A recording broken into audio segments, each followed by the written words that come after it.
Ndugu waandishi wa habari, katika mkutano wake wa 170 uliofanyika tarehe 26 Januari 2026 katika ofisi za Baraza la Mitihani, Baraza liliidhinisha kutangazwa rasmi kwa matokeo ya mtihani wa kitaifa kidato cha 4 uliofanyika tarehe 17 Novemba hadi tarehe 5 Desemba 2025. Kuhusu usajili na mahudhurio, jumla ya watahiniwa 595,810 walisajiliwa katika jumla ya vituo 6677, wakiwemo watahiniwa wa shule 569,883 waliosajiliwa katika shule 5864 na watahiniwa kujitegemea 25,927 waliosajiliwa katika vituo 813. Kwa watahiniwa wa shule, wasichana walikuwa 303,859 sawa na 53%, na wavulana 266,024 sawa na 47%. Mahudhurio katika mtihani huu yalikuwa 97.5 sawa na wanafunzi 555,606. Kuhusu matokeo, takwimu zinaonyesha kuwa ufaulu wa jumla umepanda kwa 2.61 na hivyo kufikia 94.98, ambapo watahiniwa 526,620 wamefaulu kwa kupata division 1, 2, 3 na 4. Mwaka 2024 watahiniwa waliofaulu walikuwa 477,262 sawa na 92.37, na mwaka 23 walikuwa 471,427 sawa na 89.36. Kuhusu ubora wa ufaulu, waliopata division 1 mpaka 3 wameongezeka na kufikia 255,404 sawa na 46.1, ambapo division 1 ziko 56,410, division 2 84,996 na division 3 113,995. Kama ilivyokuwa mwaka 24 na 23, takwimu zinaonyesha kuwa idadi ya waliopata division 1, 2 na 3 zimeongezeka wakati division 4 na 0 zimepungua. Mwaka 24 wanafunzi waliopata division 1 mpaka 3 walikuwa 221,953 sawa na 43%, na mwaka 23 walikuwa 197,426 sawa na 37.4. Hivyo katika kipindi cha miaka miwili ubora wa ufaulu umeongezeka kwa 8.7. Kuhusu ufaulu kwa jinsi, kati ya watahiniwa 526,620 waliofaulu, wasichana ni 278,108 sawa na 94.3 ya waliofanya, na wavulana ni 248,512 sawa na 95.8 ya waliofanya. Aidha, kati ya waliofaulu wasichana ni 53% na wavulana ni 47%. Kwa kuangalia ubora wa ufaulu, ambapo tunazingatia waliopata division 1, 2 na 3, wavulana ni 135,676 sawa na 52.3 ya waliofanya, na wasichana ni 119,728 sawa na 40.58 ya waliofanya.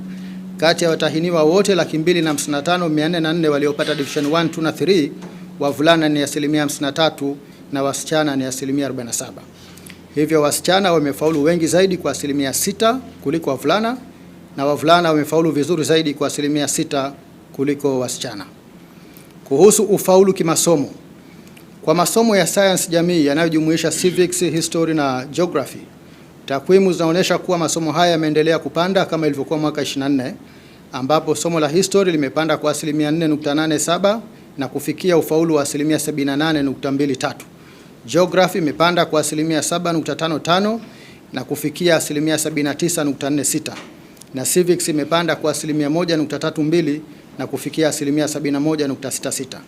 Mwaka 24 history ilipanda kwa 10.16, geography ilipanda kwa 7.59 na civics ilipanda kwa 2.51. Kwa masomo ya lugha, ufaulu wa somo la Kiswahili ni 97.82. Kwa somo la English language ufaulu wake umepanda kwa 3.39 na kufikia 79.48. Mwaka 24 ufaulu wa somo la English language ulipanda kwa 7%. Kwa upande wa masomo mengine ya lugha, ufaulu wa French language umepanda kwa 7% na kufikia 82.9. Ufaulu wa Chinese language umepanda kwa 14.3 na kufikia 93.43. Na kwa somo la Arabic language ufaulu umepanda kwa 17% na kufikia 50.62. Kwa masomo ya science, takwimu zinaonyesha kuwa ufaulu wa somo la chemistry umepanda kwa asilimia 0.52 na kufikia asilimia 96.88. Physics imepanda kwa asilimia 10.06 na kufikia asilimia 84.04, na biology imeshuka hadi kufikia asilimia 65.7. Ufaulu wa masomo mengine ya sayansi nao uko vizuri, ambapo engineering science ni asilimia 86.12, agriculture asilimia 94.81, information and computer studies asilimia 95.52, additional mathematics asilimia 95.91, na food and human nutrition ni asilimia 100. Kwa upande wa somo la basic mathematics, ufaulu umeendelea kuwa chini ya wastani kwa mwaka 2025 kama ilivyokuwa mwaka 24, 23 na 22. Hata hivyo, ufaulu wa somo hili kwa mwaka 25 umepanda kwa asilimia 1.1 na kufikia sasa asilimia 26.45. Kwa masomo ya biashara, ufaulu wa commerce umepanda kwa asilimia 5.89 na kufikia asilimia 95.06, na kwa somo la bookkeeping umeshuka kwa asilimia 14.02 na kufikia asilimia 74.25. Ufaulu kwa masomo ya utamaduni, sanaa na michezo umeendelea kuwa mzuri, ambapo somo la theater arts ni asilimia 97.61, music asilimia 96.67, physical education asilimia 96.29 na fine art ni asilimia 84.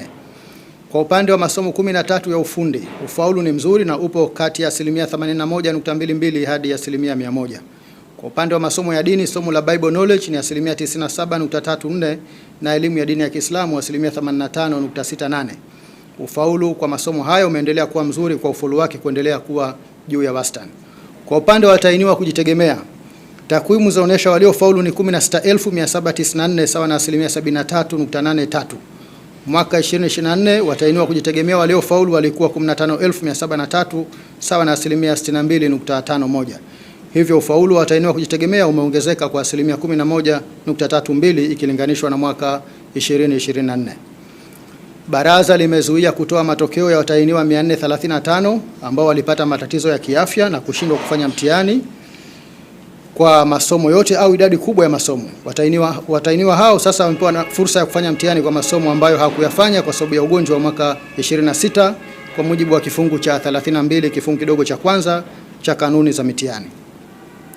Ndugu waandishi wa habari, Baraza la Mitihani limefuta matokeo ya wanafunzi 77, 30 wa shule na 47 watahiniwa kujitegemea ambao walifanya udanganyifu na wanafunzi wawili walioandika matusi kwenye karatasi zao za majibu kwa mujibu wa kifungu cha 5 kifungu kidogo cha pili I na J cha sheria Baraza la Mitihani sura 107 kikisomwa pamoja na kifungu cha 30 kifungu kidogo cha pili B cha kanuni za mitihani za mwaka 2016.